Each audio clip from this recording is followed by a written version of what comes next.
Bienvenue tout le monde. Notre question d'aujourd'hui, comment faire soi-même sa thérapie pour apprendre à mieux vivre? J'aimerais ça que l'émission d'aujourd'hui vous donne les moyens à tous ceux et à toutes celles qui ont le goût de changer le cours difficile de leur vie, qu'on vous donne les moyens de le changer, ce cours-là, par vous-même, par vos propres moyens, mais surtout avec votre volonté. Tous et chacun d'entre nous, on fait face à des difficultés au cours de l'existence. Pour certains, ça remonte à la petite enfance ou vivant dans des familles dysfonctionnelles. On n'a pas été capable de surmonter cette période où on n'a pas reçu l'amour dont on avait besoin pour être bien structuré. Il y en a qui ont vécu des difficultés émotives, d'autres de la violence physique, de la violence morale. Certains ont été abusés sexuellement et restent bloqués là-dessus toute leur vie. Il y en a d'autres, ça s'est passé au niveau de l'école, où là, les blocages se sont produits avec les enseignants, les camarades. Ils se sont sentis rejetés par les autres et toute leur vie, ils ont traîné ce rejet et ils l'ont perpétué dans leur milieu de travail, dans leur milieu familial. Il y en a pour qui les difficultés ont commencé au moment de la vie à deux, des vies à deux vécues dans le drame, des vies à deux vécues dans la séparation et des gens qui se retrouvent à 20, 30, 40, 50 ans, en n'étant plus capables d'avancer, bloqués par des émotions qui leur rendent la vie, je dirais, invivable. Il n'y a pas d'autre terme. On vous propose très souvent d'aller en thérapie, d'aller rencontrer des psychologues, des psychiatres, de lire des livres. Mais il y en a beaucoup qui, un, n'ont pas d'argent, deux, n'ont pas envie de se mettre entre les mains de quelqu'un, et trois, ne savent pas quoi faire avec le bagage qu'on leur donne dans des lieux thérapeutiques où ils sont allés et se disent, si moi j'avais les moyens par moi-même de faire quelque chose pour moi, je pourrais y arriver.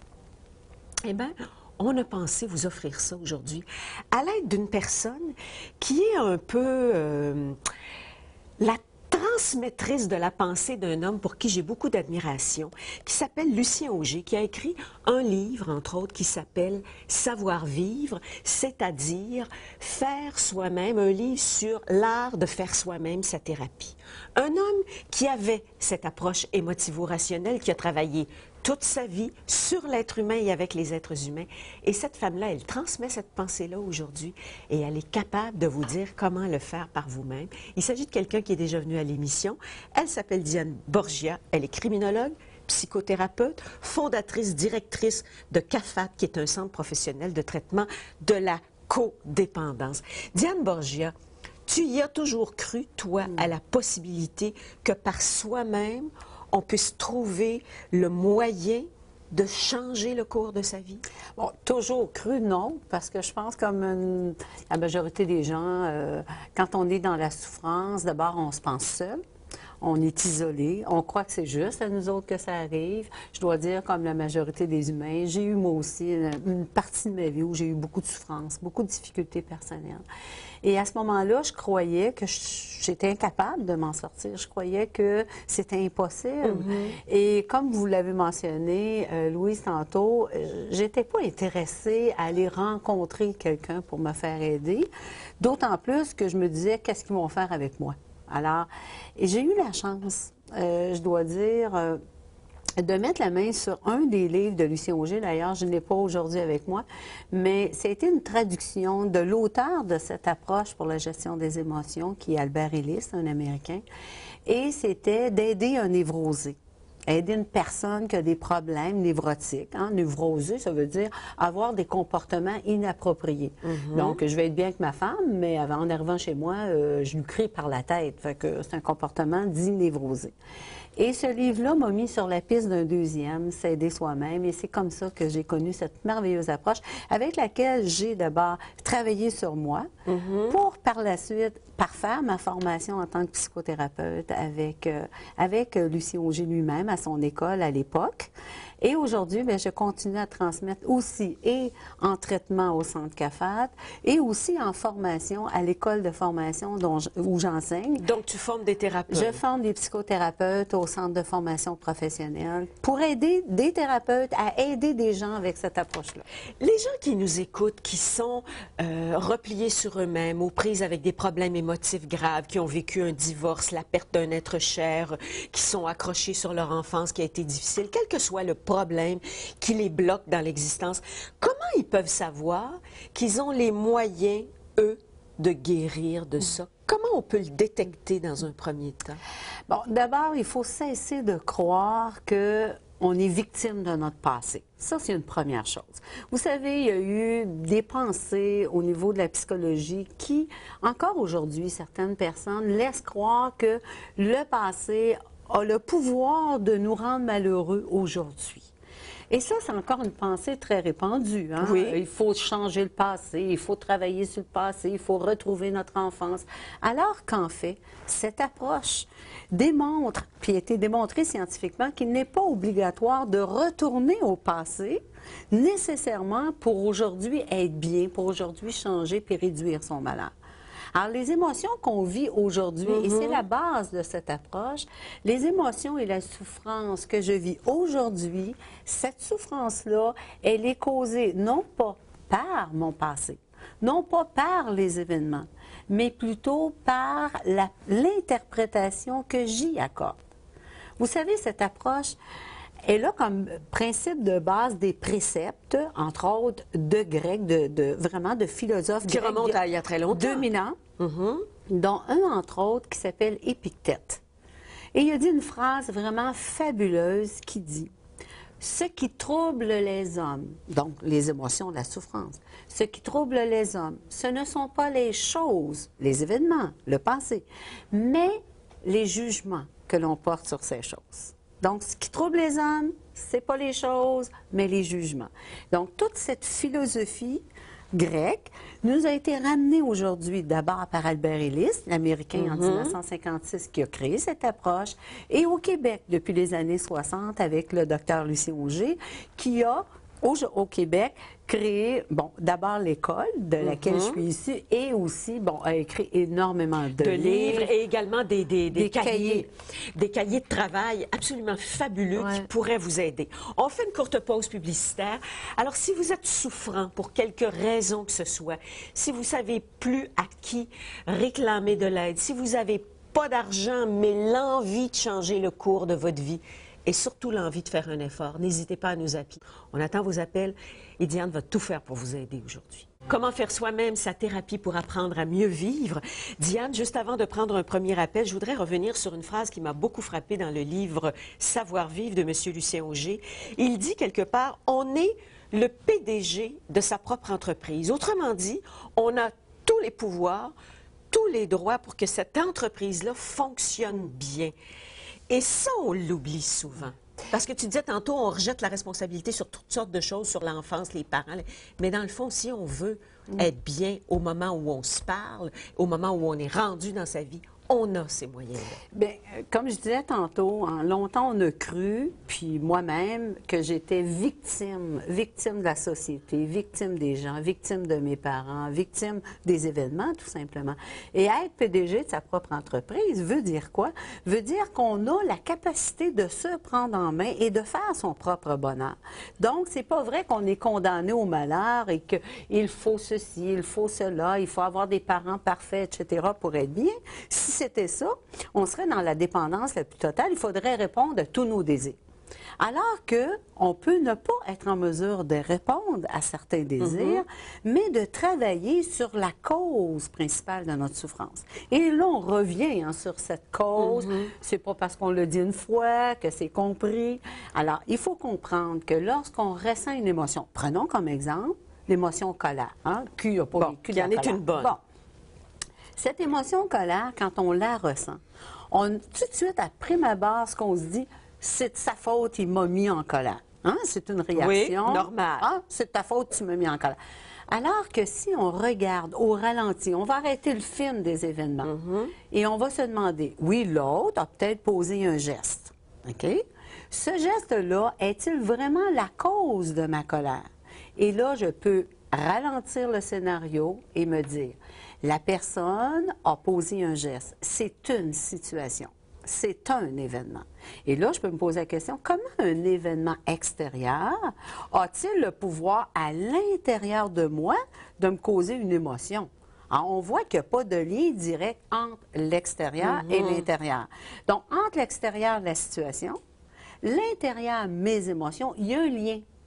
Et ce lien est un lien de cause à effet. À effet. Ce lien-là réside vraiment dans la pensée, les idées, les croyances, les jugements que je porte sur la situation. Et qui sont souvent faussés. Ah, bien sûr. Et c'est ce qui fait que devant une situation, et même la même situation, un matin, vous vous levez, votre enfant renverse un verre de lait. Ça va? Une situation. On appelle ça dans notre jargon une occasion. Vous savez, occasion, c'est pas une cause. Le livre est une occasion de lire. Le livre ne me fait pas lire. C'est une occasion.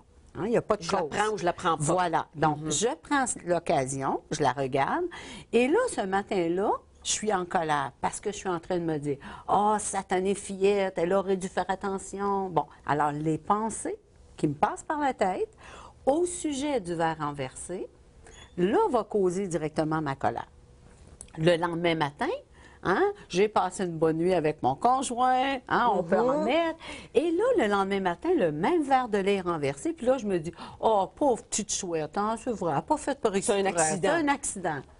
Et la même situation, on n'a pas le même jugement, donc on n'a pas la même réaction émotive. L'émotion va être différente. Donc, ce qui prouve que nos émotions ne sont pas causées par l'extérieur, mais par nous-mêmes, par nos pensées et nos jugements que l'on porte sur les choses. D'accord. C'est clair. Enfin, ça me semble clair. On parle avec Germaine de Montréal. Bonjour, Germaine. Bonjour. Germaine, vous nous appelez pourquoi, vous? Moi, c'est parce que je fais une dépression depuis 8 ans et demi. 8 ans et demi. Oui, à la suite de du suicide de ma fille. D'accord. Et puis, j'ai été en soins par des psychologues. Et puis, on m'a mis sur des pilules, des Paxil. Là. Des antidépresseurs. Oui, des antidépresseurs qui m'ont fait du bien au commencement. Et puis, je sais pas, à force d'en prendre, là, je me suis mis à avoir mal d'estomac, Ça fait que je leur ai dit ça. Et puis, on m'a dit non, de continuer à les prendre. Ça fait que j'ai continué, mais depuis que j'en prends, là, c'est viré à avoir des brûlements d'estomac. L'estomac ne m'arrête pas de me brûler à tous les jours, puis il n'y a rien pour m'enlever ça. J'essaye toutes sortes de choses, puis il n'y a rien pour m'enlever ça. Mais ils ont toujours dans l'idée que c'est encore ma dépression. Qui vous crée les maux d'estomac. Qui me crée mes maux d'estomac. Et non pas le médicament Paxil. Oui. D'accord. Puis j'ai été passer un examen sur pour le spécialiste pour l'estomac, là. Et puis, ils m'ont passé des tubes, ils m'ont passé jusqu'une biopsie, puis ils ont dit que j'ai absolument rien là. Que je ne fais pas d'ulcère, que je ne fais pas de dernier, que mon pancréas est correct, mes poumons sont corrects, tout est correct. Donc, ça vient d'ailleurs, la douleur. Oui, ça viendra d'ailleurs. Mais Germaine, d'abord, j'aimerais revenir. Combien ça fait de temps, vous me dites, qu'il y a eu le décès de votre fille qui a été l'occasion? Ça fait 8 ans et 10 mois à la suite de son divorce. Ça. OK. Oui. OK. Elle s'est suicidée? Oui. OK. Si vous me dites que ça fait 8 ans, aujourd'hui, j'aimerais ça voir comment vous prenez cette situation. Qu'est-ce que vous pensez du suicide aujourd'hui de votre fille? Mais aujourd'hui, je me dis que ça fait déjà 3-4 ans là, que je me suis rentré dans la tête qu'elle était heureuse. OK. Là où elle est rendue. Là où elle est rendue, parce qu'elle ne peut plus vivre ça. OK. À ce moment, on va passer à un autre bout. Au lieu de voir qu'est-ce que vous vous dites, j'aimerais ça voir qu'est-ce que vous ressentez quand vous repensez au décès de votre fille. Mais ce que je repense, que c'est... Comment vous vous sentez? Comment vous vous sentez, pas ce que vous pensez, comment vous vous sentez à l'intérieur? Mais je me sens mieux que j'étais. Je me suis attendu ça, que je peux pas oublier ça. Ça peut pas partir, ça. Êtes-vous capable de mettre des mots sur ce que vous ressentez? Ce que je ressens, Oui. non. C'est difficile. Vous avez encore de la peine?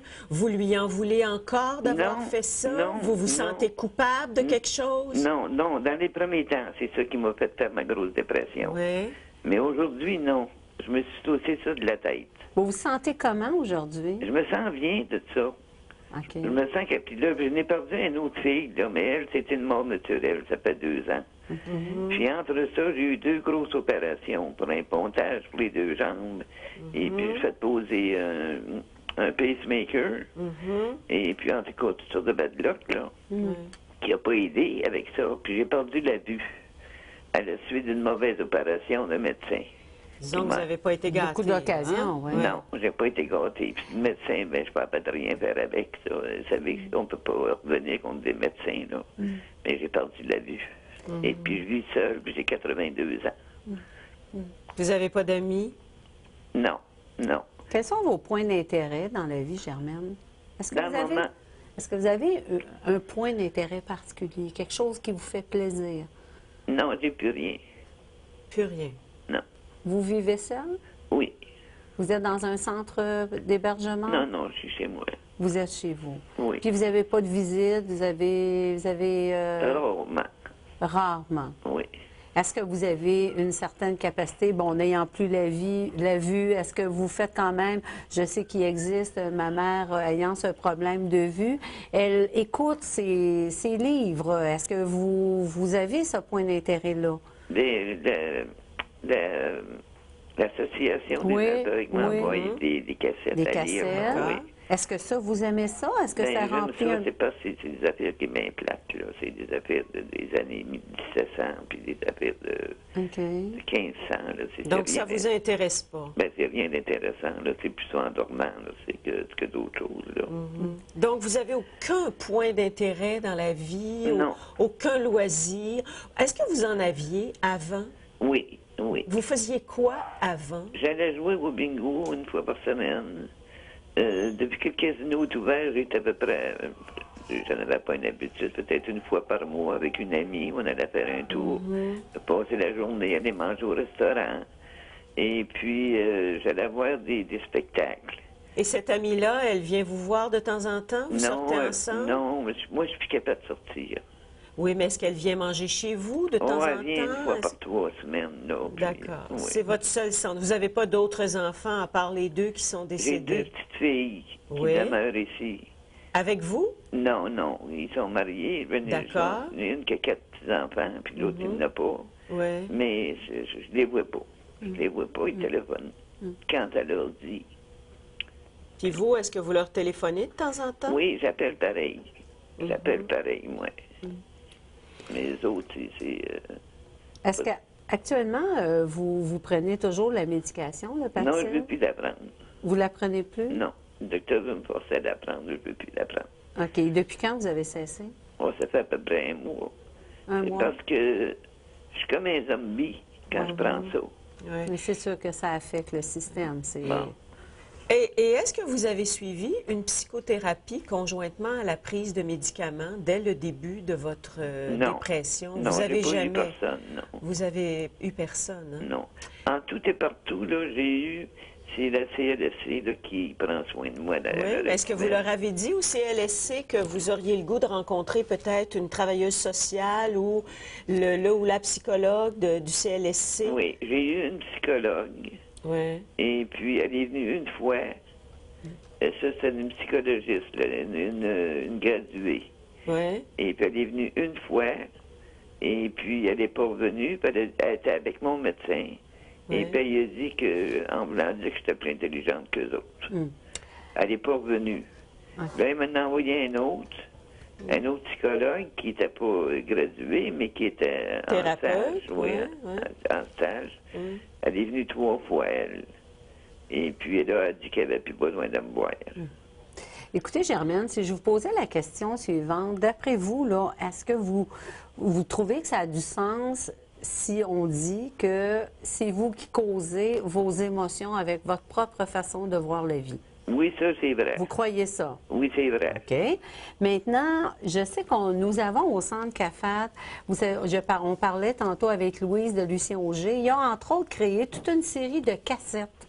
explicative sur les différentes émotions, sur la cause des émotions, sur la dépression, la maladie, les émotions vécues en regard avec ça. Alors, ça serait peut-être intéressant que vous communiquiez avec le centre pour voir la disponibilité de vous procurer certaines de ces cassettes. Compte tenu que votre vue est limitée, vous n'êtes peut-être pas en mesure de lire, mais au moins d'écouter ces cassettes-là, puis de commencer à faire un travail intérieur.